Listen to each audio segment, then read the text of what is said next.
Hello, আসসালামু আলাইকুম। আজকে নিয়ে আসছি আমি ইলিশ মাছের টুকরা যে কুচি করা থাকে, লাস্টে লেজ সব কিছু থাকে, তো ওটা দিয়ে আমি চচ্চড়ি করব। তো এখানে নিয়েছি আমি কচুর কচুর যে ডাঁটা থাকে ওটা, আলু কুচি, বেগুন কুচি সব কিছু নিয়ে তারপরে দিয়ে দিলাম পেঁয়াজ আর আদা কুচি দিয়ে দিয়েছি আমি।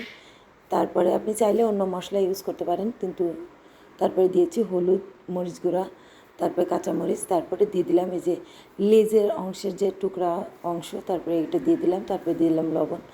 ভালোভাবে মাখিয়ে নিব, মাখিয়ে একদম অল্প করে নেব, অল্প মাখালে অল্প হয়ে যায়। তারপরে একটু পানি দিয়ে বসাই দিব। তো বসাই দিয়ে তারপরে এখানে একটু তেল দিয়ে দিব, আর একটু তেল দিয়ে ভালোভাবে মাখিয়ে নেব। আমি তেলটা তার এখানে সরষের তেল ইউজ করবেন, ইলিশ মাছের সরষের তেল যায়। তো এখানে দেখেন আমি বসিয়ে দিয়েছি। বসা দেওয়ার পরে এটা প্রায় হয়ে গেছে। হয়ে যাওয়ার পরে দেখেন আমি ধনেপাতা দিয়ে দিলাম, তারপরে ঢাকনা দিয়ে ঢেকে এই যে আমার হয়ে গেল রেডি।